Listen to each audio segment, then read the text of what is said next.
ஃபேமஸான ஒரு ஷூ கம்பெனில ராம் அப்படின்ற ஒரு மார்க்கெட்டிங் ஏஜென்ட்டா வேலை செய்யறாரு. அவருக்கு ராஜஸ்தான்ல இருக்க ஒரு வில்லேஜ்க்கு டிக்கெட் போட்டு அங்க போய் மார்க்கெட்டிங் பண்ணுங்கன்னு சொல்லி அனுப்பி விடுறாங்க. ஒரே நாள்ல மேனேஜருக்கு கால் பண்றாரு, இந்த ஊர்ல நம்ம ப்ராடக்ட் விற்கிறது ரொம்ப கஷ்டம், ஏன்னா இந்த ஊர் மக்கள் யாருமே செருப்பு கூட யூஸ் பண்ண மாட்டாங்க அப்படின்னு சொல்லிட்டு ரிட்டர்ன் டிக்கெட்டை போடுங்கன்னு சொல்லி கிளம்பி வந்துடுறாரு. 1-2 நாட்கள் கடந்து போகுது.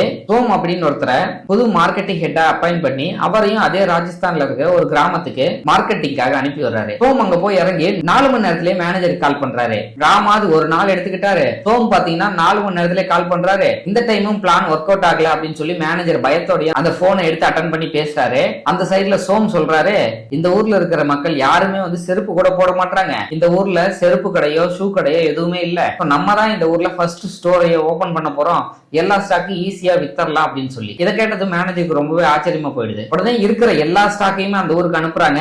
சோம் சொன்ன மாதிரியே எல்லா ஸ்டாக்கையுமே வித்தும் தீர்த்தறாங்க. இந்த ஸ்டோரியில பாத்தீங்கன்னா ராம் சோம் 2 பேரும் போனது ஒரே இடம் தான், 2 பேரும் ஒரே கைண்ட் ஆஃப் பீப்புள் தான் சந்திச்சிருக்காங்க. ஆனா ராம் எப்படி திங்க் பண்ணாருன்னா, இவங்க செருப்பு கூட போடல, இவங்க எங்க ஷூ வாங்க போறாங்கன்னு சொல்லி அந்த இடத்துல இவரே ஓன் டிசிஷன் எடுத்துட்டு எந்த ஒரு ட்ரையும் பண்ணாம அந்த இடத்துல கிவ் அப் பண்ணிட்டாரு. இதுவே சோம் இந்த இடத்துல யாருமே இதை யூஸ் பண்ணல, இன்கேஸ் அதை யூஸ் பண்ண ஆரம்பிச்சாங்கன்னா இதுக்கு அவங்க பழகிடுவாங்க அப்படின்னு சொல்லி ஜஸ்ட் மாத்தி மட்டும் தான் திங்க் பண்ணாரு. அதுவே ஒரு மார்க்கெட்டிங் ஸ்ட்ராட்டஜியா மாறிடுச்சு. இப்போ நம்ம கரண்டா யூஸ் பண்ற நிறைய ப்ராடக்ட் புதுசா நம்ம கிட்ட இன்ட்ரோடியூஸ் பண்ணதுதான். இந்த மாதிரி மாத்தி யோசிக்கிறதுனால நீங்க ஸ்டார்ட் பண்ற ஒவ்வொரு விஷயத்திலையும் மிகப்பெரிய மாற்றத்தையும் நீங்க எக்ஸ்பெக்ட் பண்ணலாம். புரிஞ்சிருக்கும்னு நினைக்கிறேன். அப்புறம் நாளைக்கு பார்க்கலாம்.